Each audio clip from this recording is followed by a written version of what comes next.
As you all know, there are only 3 letters and 2 numbers in the entire character set for all languages.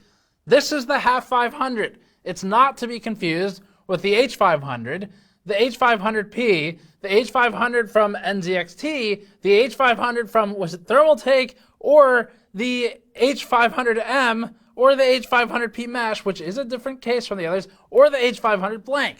This is the HAF 500. Yes, that's what it's called. We only have those 3 letters and a couple of numbers. So anyway, we're reviewing this case today. Please try not to get confused. We'll do our best to keep you up to speed on it, but it is actually a different case, sort of, than the other 6 or 8 that were just rattled off. Before that, this video is brought to you by Squarespace. We use Squarespace for our own GN store and juggle complex multi-piece orders all the time with it. Squarespace makes it fast for us to roll out new products with detailed pages full of galleries, videos, and descriptors.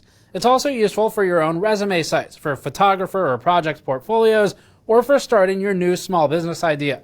There's never been a better time to try and start your new business than right now, and we can vouch that Squarespace makes it easy. Visit squarespace.com/gamersnexus to get 10% off your first purchase with Squarespace. So right away, we need to remind you of this. All right, today we are looking at the Cooler Master H500P. Okay, we're not gonna. That was Cooler Master's H500P, and that clip is why Cooler Master, genuinely, not trying to boast about it, but is why Cooler Master completely changed its design for the H500P in the H500P mesh, which came out fantastic. That case addressed most of the problems we had with the H500P original case, which was a choked off design that tried to call back to what Cooler Master calls the homecoming classic of the high airflow series of cases. The HAF X was extremely popular. The HAF 912, also extremely popular and very affordable back in the day. That's what they were trying to do with the H500P back in 2017 when we ripped it apart in one of our, at the time, most famous content pieces for us that we had ever made. That put us on the map for a lot of people. So the H500P series, we have a special relationship with because we're very familiar with all of the cases in the line, and we also know about the quantity of order cancellations that happened after that video went up. Today, though, Cooler Master has gone way past that. They've improved things significantly. The HAF 500, though, is the one where we need to caveat this one a lot, because although the H500P mesh fixed many problems, and the H500 blank at $100-ish was actually a very good value, they were both extremely shortly lived, sadly. Cooler Master largely places the blame on tariffs, even though their competitors have been able to maintain similar prices for similarly competitive cases. Cooler Master has not been able to. Maybe that's valid, maybe it's not. We don't really know the details of what contributes to the cost of Cooler Master's cases and why they vanish from the market or skyrocket in price. But what does matter is that they basically disappeared, or they shot up in price so high that you should have just bought something else. Now, typically, all of this stuff we would save for the conclusion, but it's really important to get out of the way first. So this case, the HAF 500, which again, just to be clear, is not the H500 of any of them. This is a new case. It came out just recently. The HAF 500 feels like a $100 case. It should be sold for $100. It is an upfit of an existing tooling that's used in the H500 blank, which is a $100 case, or was, at least originally. So that's what this is. It's a $100 case, except its MSRP is $170. We asked a lot of questions about that, and Cooler Master knew it was a pain point, so they're aware that the price is not particularly good, but they're trying to work with the market that they have been given at this point. There are a lot of small details that contribute to this feeling like a $100 case. So, for example, the 120mm sickle flow fans are a different shade of white than the other plastic elements in the case, including the 200mm fans. The front plastic is a different shade from the white metal. This is a common problem in cases, but typically, at almost $200, the problem is resolved. And yet it remains in this one. The other white elements in the case are also mismatched. The panel fit is not particularly flush. They've bolted on a new extension to the top of the case to try and make it look different and new. And these things aren't a big deal if it's sold for $100. But this is a different category of case, and it's competing with something like the Torrent, which is not even anywhere close to this league in terms of build quality. Most of these details aren't bad. They're just things we usually associate with cases that cost a hell of a lot less than this one. The main reason for all this is actually even confirmed by Cooler Master. This HAF 500 It was supposed to be a $100 case. That's how they designed it. The entire spec was around the expectation of $100 MSRP. So the HAF 500 makes heavy use of tooling from the H500 to help meet that price, to cut the costs. That's a 4-year-old case, and that case itself was a $100 MSRP mid-range model. The HAF 500, this one, the new one, its power supply shroud, its hard drive cage, and the hard drive sleds are nearly identical to the H500s. There's nothing wrong with reusing tooling. It helps to save cost, and it makes things more affordable to budget class builders, but it does have to actually be cheaper. After pressing Cooler Master a little bit, it broke down some of its costs for us in detail, and in summary, freight alone is now, at least allegedly, $55 per unit. And we actually do have a pretty good understanding of this particular contact at Cooler Master, and knowing the person, I would trust that information at face value, where I might not for a lot of other companies. So at $55 a unit, I know what it costs us to import one mod mat into the US. And given that a case is much larger, has a higher dim weight and a higher weight, and you can't fit that many per container, I would believe 50-ish per unit right now, depending on how they're shipping them, how far they're going, how they're being trucked around, things like that. So at that price, excluding tariffs and other costs, sure. $170, maybe you can start piecing it together to make the number make sense, but that doesn't mean that it makes sense for the consumer to buy. We can sympathize with the company, but that doesn't matter because there are competitive products for cheaper that are better, so it's irrelevant if we sympathize, if we understand the company's perspective, because that's not our job. Our job is to watch out for what consumers buy and how much they spend and what their value is out of it. And in this instance, before even getting to the proper review, we're basically telling you it's far overpriced, but we're still going to do the full review because it's still a really interesting case, and there's a couple things to learn, like this vertically mounted fan on top of the hard drive cage. Really old idea, but we've tested it for the first time with our modern methodology, and some of the results are kind of interesting. Anyway, enough of the soliloquy. Let's get into the benchmarks and the build quality section, talk about more of the case's value. At this point, the most unique feature and obvious one of the HAF 500 is the adjustable internal fan mounted on top of the hard drive cage. This is actually a resurgence of an ancient feature from the before times. Cooler Master was using this same feature in cases in about 2007 and 2008, including the HAF X and some of the other HAF series cases. It then died because it's largely a gimmick, but now it's back because they need one. 200mm fans have had a small resurgence since the original H500P launched, especially among Cooler Master's own cases, and it's even to the point that they're no longer considered unusual, especially as 180s have become popular as well. The 120mm internal fan can be smoothly adjusted from a completely flat angle at 0 degrees to just past vertical at 105 degrees.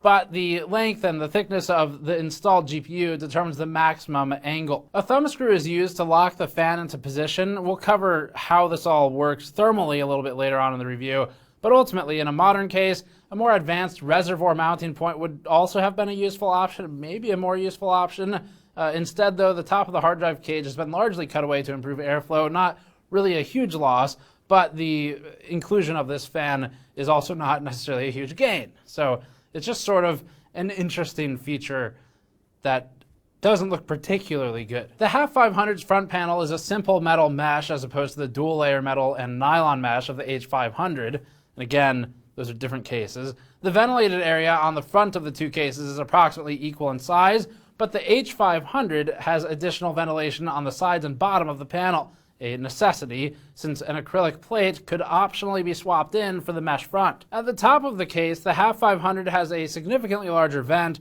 but the vent appears to have a lower ratio of open air to metal than the H500s did. At the bottom of the case, both models are sealed except for the identical undersized power supply intakes. As we mentioned earlier, the power supply shroud is unchanged from the H500. It's a partial shroud which can be removed entirely by taking out a screw at the rear. We'd recommend leaving it in since it provides the best location for storing loose cables. The hard drive cage sits next to the shroud and acts as a wall to keep loose cables in. If the cage is removed, cables will need to be bundled carefully to keep them from spilling out of the shroud.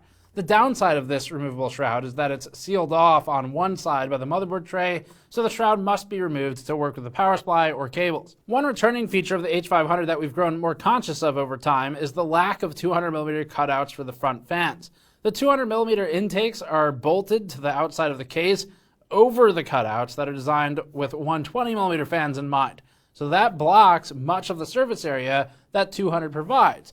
And since pressure is low on 200s, this can become a limitation that actually is meaningful. There are ways for solving for this, like the fractal torrents adjustable fan rails, but Cooler Master didn't make use of any of those. The most impressive departure from the H500 is at the top of the case, where Cooler Master has riveted on a 4.5 centimeter extension to boost up the top panel. This allows additional clearance for liquid cooling without requiring dimensional changes anywhere else in the case. Cooler Master also took the opportunity to change the top panel itself, which now acts like a removable radiator tray. The mount extends the full length of the case, unlike the H500's relatively short top mount, and it supports two 200mm fans on top as opposed to the H500's weird one support. Thanks to these changes, the HAF 500 can support two 360mm CLCs simultaneously, although bulkier open-loop radiators are hit or miss. There's 42 centimeters of clearance between metal protrusions at the top of the case and 43 centimeters at the front, although the front mount is much less flexible with radiator placement and may end up being the less widely compatible choice. It's worth keeping in mind that the 200mm ARGB front fans are a big part of the HAF 500's appeal, and that these fans should not be used with most radiators. If you're planning a build that involves removing the 200mm fans, you probably honestly should just pick a different case. The steel side panel is attached the old-fashioned way, with steel tabs that lock into the chassis. This method works poorly when side panels are pushed outward by cables, but our test system didn't have enough cable clutter to cause any problems. There's almost 3 centimeters of clearance for cable management across the entire motherboard tray, which is plenty for any cables not contained in the power supply shroud, which is also a lot. The steel side panel is secured with 2 captive thumb screws, while the glass panel snaps into place and can be optionally secured with a single screw. We prefer this to the big flathead screws found in all of the old H500 family cases, and it took a long time to get Cooler Master to give up on those. Maybe they just had like a discount stock of millions of flatheads or something, but they're finally out of here. The front panel of the HAF 500 this time doesn't have the modular acrylic or front mesh plate that was found in the H500. We don't see this as much of a loss, really. We recommended using the mesh option anyway, and there's no point in paying for an acrylic panel if you're not going to use it. There are plenty of hotbox furnace cases out there as well if that's really what you want. The front panel itself hooks into the chassis with plastic tabs. They aren't tight, but they do require removing the side panels to unhook them. We'll finish off the build section here, though, with a couple of smaller miscellaneous notes. The HAF 500 for one of them does not include the single vertical expansion card slot that was found in the H500, but the H500 already required additional hardware to make use of the slot anyway. Additionally, maximum motherboard compatibility is SSI CEB, or what some companies call EATX, up to 12 inches by 14.1 inches. Installing motherboards of the maximum size requires removing the cable bar and also the angled fan. And it would also obstruct most of the cable routing paths, so just be aware of that. Finally, the HAF 500 has a built-in fan and ARGB hub that can handle 5 ARGB connections and 4 PWM fan connections.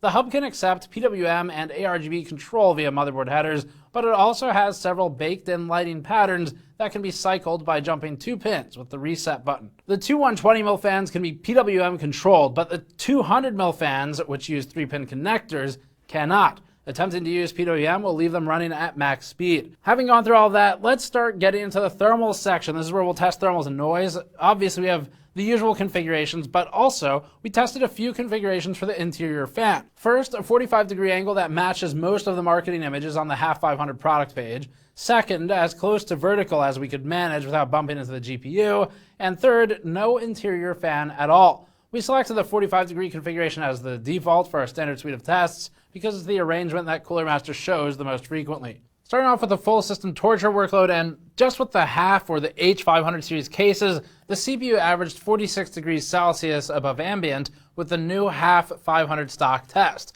Removing the front panel lowered that average by 1 degree Celsius, so basically within margin of error, and it's an excellent start overall for the HAF because this indicates that the front panel provides negligible resistance to airflow. Pushing the interior fan to a vertical position also failed to make a significant difference, but removing it entirely actually technically improved CPU thermals for an average of 44 degrees.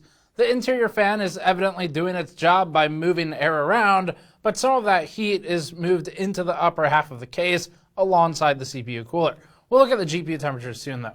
A 46-degree average ties the HAF 500 with Cooler Master's far more expensive H500M, which was originally close to $250. The new HAF 500 also beats the H500's, which again is a different case, 50-degree average, and that's the predecessor, and that's specifically when using mesh. But many of these cases came with plastic or glass front panel alternatives like the H500M glass, H500 piece stock, and the H500 plastic, all shown in the results here. Here's a comparative chart. The Torrent Compact is the closest and newest competitor to the HAF 500 among recently released cases, and it's exceptionally good for CPU cooling. The Torrent Compact ends up ranking ahead of the HAF in this test at 41 degrees above ambient. The Torrent Compact is also close in price, and considering the HAF 500 also approaches the non-compact in price, it's hard to see the value in Cooler Master's new creation. The budget LANCool 215 is another valid comparison with its dual 200mm intakes, and it was within margin of error of the HAF 500 CPU temperature. The LANCool 2 mesh is yet another that's worthy of consideration, as is the Be Quiet 500DX. We haven't seen really any value here in the new HAF case just yet. Baseline GPU temperature when stock was 54 degrees Celsius above ambient in the same torture test, which dropped slightly down to 53 with removal of the front panel. Again, that's an impressively small delta. Removing the interior fan clearly shows that it does actually help, for GPU at least, because without the fan, the average climbs to 58 degrees. Moving the fan to a vertical position worked even better than our chosen 45-degree angle default, dropping the average to 51 degrees. And as we just covered, it didn't negatively affect in a meaningful way the CPU thermals. Based on our testing, this suggests that the best adjustment for the fan is as far vertical as the GPU will allow, although obviously different styles and sizes of GPU coolers will react differently. So it's a gimmick for the CPU, but it does help for the GPU. That said, the exact benefit is somewhat questionable at this scale when compared to the looks of it and sort of the overall functionality of it. If you don't mind the look, it does actually work. It's not a particularly clean execution, but we've always generally been a fan of functional improvements anyway. 54 degrees isn't an especially impressive average for the GPU chart in the comparative, so it's also fair though to use the 51-degree vertical result for comparison here. We'll put both on the chart. That puts the HAF 500 slightly below the LANCool 215's 52-degree average, although the Torrent Compact still manages to at least tie this better of the results for the HAF 500. The original H500 averaged 49 degrees here, even without an interior fan, and so this is where the changes in the front panel design and the case layout, slight as they may be, come into play. GPU temperatures during a sustained Firestrike extreme stress test were similar to the original torture test results, with a 53-degree average. This could be improved 1 or 2 degrees by moving the interior fan to a vertical position, but overall, it's about the same anyway. The Torrent Compact and LANCool 215 maintained similar performance levels at 50 and 51 degrees average respectively, as did the older H500 at 49 degrees average. For our standardized fan tests, we generally install intake fans on the inside of the chassis, distancing them from the front panel by giving them more room to draw air in across the entire surface area of the front vents. For the HAF 500, Cooler Master's manual only ever shows fans being installed on the outside of the chassis, so we followed these instructions, just because it's Cooler Master's own fault if it turns out to be bad. Our set of standardized fans is made up of 2 140mm intakes and 1 120mm exhaust. Even with that reduction from the HAF 500 stock complement, CPU thermals were improved with an average of 44 degrees above ambient thanks to the direct high-pressure airflow passing through the tower cooler. The 215 was close here with a 43-degree average, but the Torrent Compact pulled ahead at 41 degrees. In the same test, the average GPU temperature rose to 56 degrees above ambient with the removal of the interior fan. This allowed advantages to both the 215 and the Torrent Compact, with 52 and 51 degree averages respectively. With all case fans at maximum speed, the HAF 500 ran at 42.5 dBA at 20 inches distance. Despite the quiet 200mm intake fans, the two 120mm fans also included contributed enough to the noise level to make it a relatively loud case at full speeds. Reducing that noise level down to our 36 dBA normalized threshold required reducing case fan speeds to about 65%. We generally try to adjust all the case fan speeds in tandem to make standardized settings easier, but it would be possible to tune for better performance by reducing the 120mm fan speeds to a greater degree than the 200mm ones, of course. Even without tuning, average CPU temperatures only climbed by a couple degrees from baseline up to 48 degrees. That's an excellent result when compared to the rest of the noise normalized chart, but the strongest results on this chart are from cases that compete directly with the HAF 500.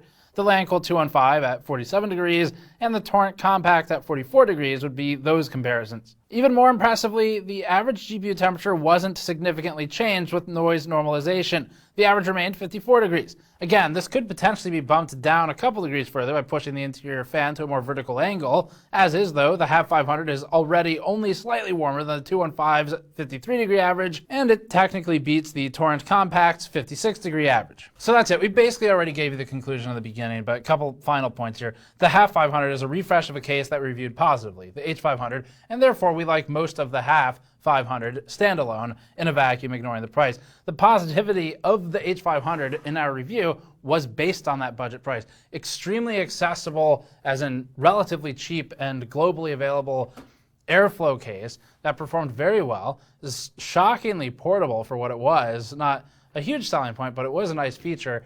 And overall, the interior was fairly modern, and it was easy to work with. So that case deserved the good review it got, and we would still give it that good review at that price.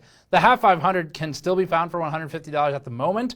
Our understanding is that this is potentially older stock, because MSRP is actually higher than that, and you should expect it to go for closer to $170 long term. So even at that price, it is still undercut by cases like the Lianli Lancool 215. You should go look that one up if you're interested in this one. The Fantex P-Series airflow cases, P400A, P500A, and rising prices will further widen that gap.